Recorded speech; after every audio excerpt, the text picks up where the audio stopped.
Hello, it's Danny. Welcome back to my trip to Olympic National Park 2024 fall style. I was hoping to get down to Rialto Beach and Hole in the Wall, which is a great place in this part of Olympic National Park, but the tides and the weather had other ideas. I did have one nice day at Rialto Beach before the storm set in.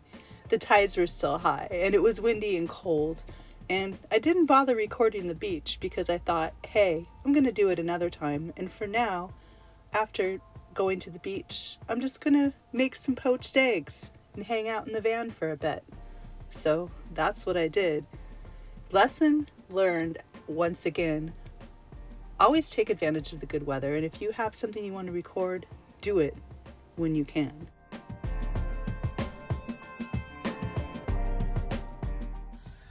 I'm going to make poached eggs. I'm trying to perfect this without thinking about it. I know everyone says it's really easy. I disagree. I've not had luck. And because I love this book for some reason, it's taught me a lot of things, I thought I would follow Julia Child's method, except for the end, because she recommends making a bunch of them and then saving them for later, and I'm just going to eat them today. I don't know if this is just still a typo, but it does at one point say to bring to the simmer. So when it comes time, I will bring it to the simmer. It's pretty straightforward. It's just water, vinegar, eggs, and then the kind of whirring motion thing. So it's probably in the eggs. They need to be fresh. Well, here we go. I'm going to do the bread first in hopes that I do achieve a poached egg or two for my breakfast, and I'm going to wilt some greens, and then we'll get into the eggs. It doesn't say, it just says fresh eggs, which tells me room temperature, because the freshest eggs would be at room temperature, right? Pour 2 inches of water into pan or skillet. Add 1 tablespoon of vinegar per quart of water. Bring to the simmer. This is the biggest, deepest pan I have. It's a soup pot, but I think it's the best option. If it doesn't work, next time I will try something else. Add 1 tablespoon of vinegar per quart of water.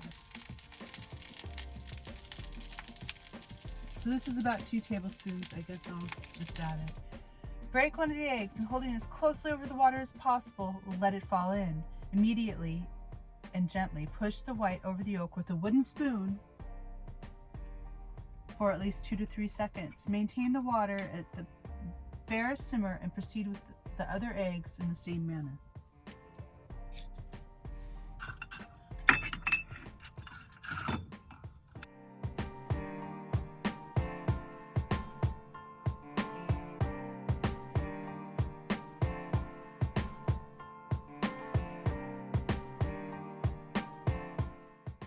After a day of hanging out at the beach, I swear I did, even though I didn't record, I stopped to watch the sunset. It might seem counterintuitive to drive away from the beach to see the sunset, but I like this vantage, and I had plans to watch more sunsets at the beach. Unfortunately, the next day I wasn't feeling well, so I didn't do anything, but flash forward to the following morning, and this was a sunrise.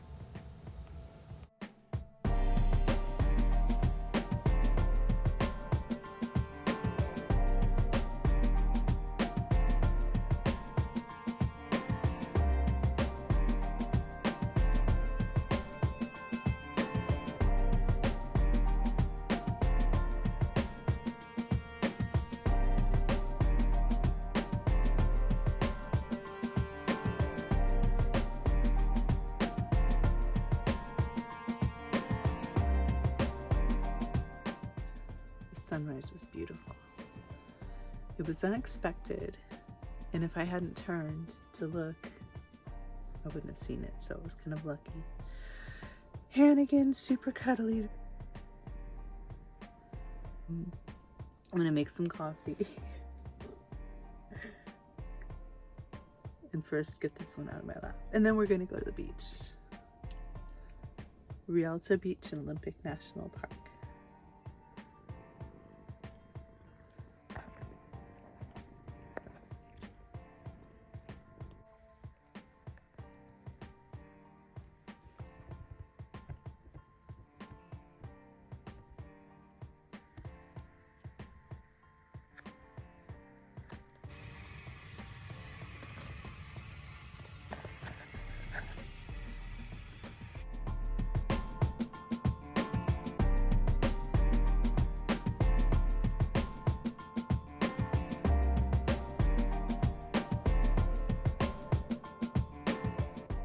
I'm not gonna lie, it's cold.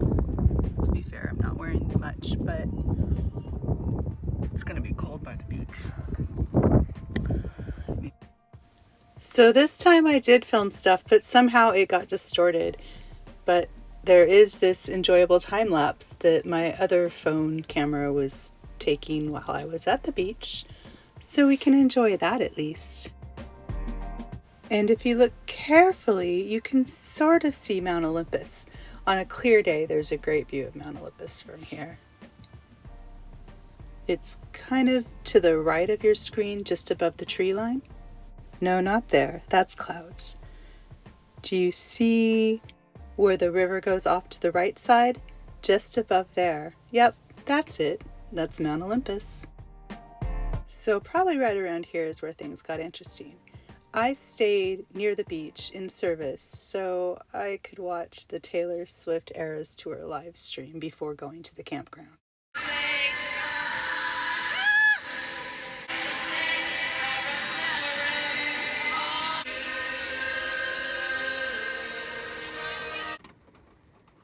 After the live stream and concert were over, it was pretty dark, but it was time to head to the campground. I wanted a sort of secure place to be that night and not worry about the trees.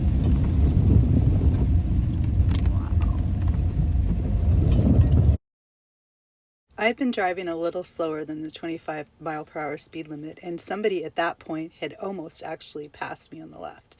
It's a good thing they didn't, because they would have run into a tree. Once I got to the campground, I saw that it too was closed. So, what could I do? I couldn't keep driving on this dark road. So I pulled over and parked at the ranger station.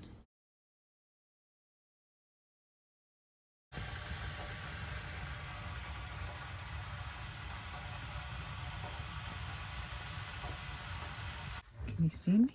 Not at all. Hello? Anyway, the campground is closed, so I'm just outside of the ranger station at Mora. We're gonna stay the night, hopefully. I don't really feel comfortable driving anymore in the dark.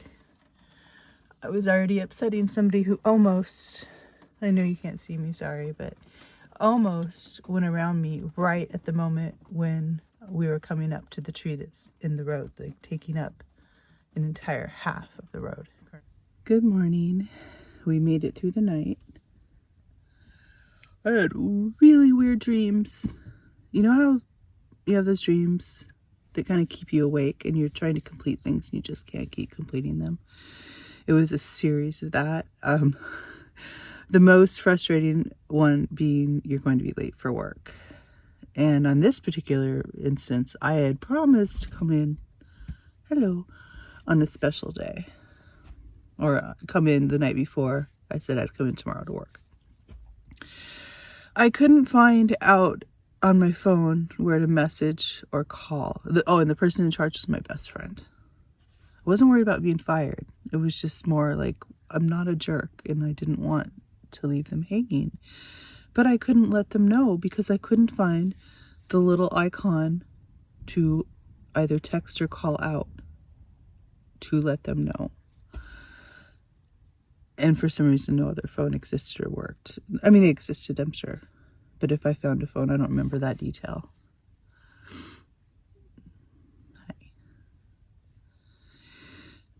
They didn't work. And it was a series of things. Like I was in charge of looking after somebody's guinea pigs and other type of rodent. And they all lived in this thing, this house structure. It was really sweet. They all lived in it together, but there were like 12 of them, I think. And I guess I put it, like, sometimes I tend to put things in blocks and be like, okay, I'll take care of that block, then that block, then that block, but that block and that block are going to sit there and just be there. And that, I don't know if that's effective or not. I like it when all the blocks are gone, but I also like them when they're all neat and I know what they are. So, I was going to clean it or whatever, and I went to do it, and I realized this was the whole thing. I only had so much time left to do all this stuff, and I didn't have enough time. And I realized I'd never put them back into their habitat. So they were all just bundled up waiting. And like their food and everything was separate. But they were all confined. I don't know why. So my solution in my dream was to take them all outside for a while, let them loose while I got the pen together. And this was, I should back up, this was earlier in my dream. So a day later, I remember, oh my goodness, the guinea pigs and such are all outside still. So I went and got them in and hastily assembled the cage. And this is where, dreams are weird. Then the next time I checked on them, which I don't know why I kept checking on them, I've only had so much time to get to work and get out of wherever I was. They were, most of them, the smaller ones, whatever they were, mice or whatever they were propped up, but all like almost dying. The water tank that they had, that these people had provided, was built into like a dollhouse sink. And it was really intricate to change, which I had never done in my entire time caring for these guinea pigs. And I don't know how long they've been going out without water. So they were all just, the ones that were left were all just kind of sitting there surviving. And then I found a nest of other ones above, I think, record players, or records, a record player, all bundled up and cozy and healthy. But then they all ran off. And then suddenly a bunch of other people got involved in helping with that. So I didn't pass that off, but I asked for help, I suppose. So maybe that was a good thing in my dream, but it was never resolved. I will probably never post this because it's absolutely silly. But yeah, we made it through the night. It is raining again. It's still dark. We're going to wait until it lightens up. And then I think we'll walk around the campground a bit. Get her outside because she's ready. You've been so patient, Hannigan. She didn't really like the beach, which I don't blame her. She never loves the beach, but she existed at the beach for me. But she doesn't really like to go outside much. And if we saw anyone, we had to run. And the way a beach works, you can often see in distances, so, or in a far distance, you can see what's going on. So there were always people. So that's why we wanted to come to the campground, so we could at least have our little campsite and probably a little area to walk around in, which didn't work out for her. And now it's raining again. But at least, I think that's real wood. That was just me. It was just me. At least we made it through the night. And hopefully I will come back to Rialto and finish filming it.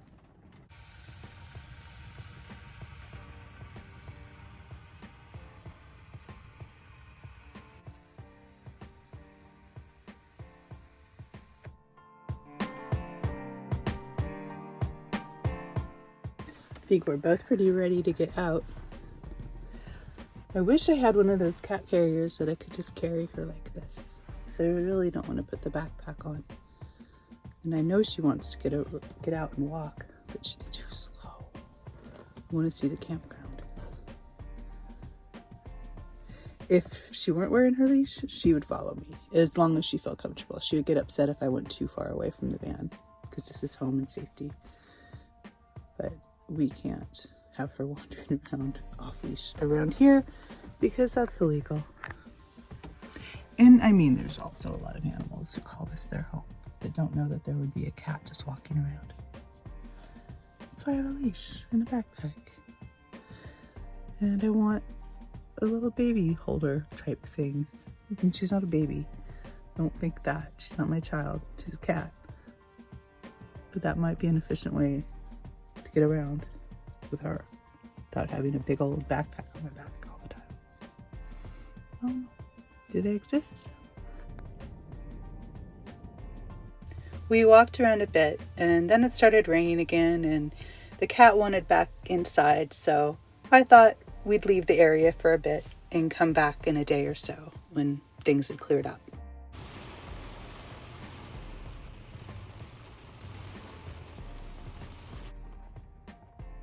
Just for reference, it is 1:24 in the afternoon.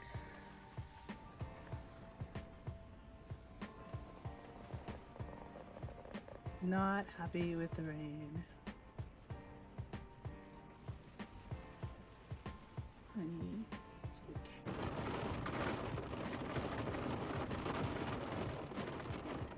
A day or so later, the campground reopened. We returned, got a campsite, and finally got to check out the campground.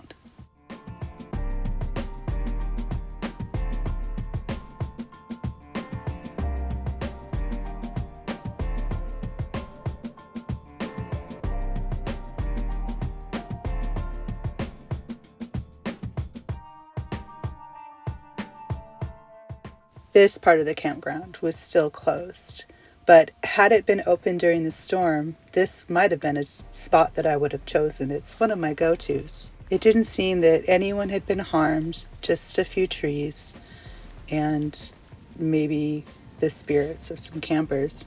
But this night, I was all alone and sort of freaked out about it because that's not normal for Mora campground. It's never empty. I was determined to have some shots of the beach in this camping near the beach video. So I returned to Rialto Beach and got some shots. The tide was still pretty high and it was pretty stormy, but it was still worth it. If you look over to the far right of your screen, that is where Hole in the Wall is. And during low tides, you can walk right through it.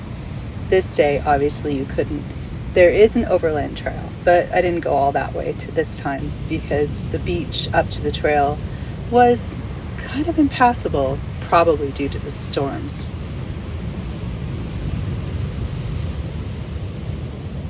I'd never been in the area during king tides, and this wasn't even a king tide quite yet. It was still coming in, and the big king tides were in a week or so. It was still pretty neat to watch.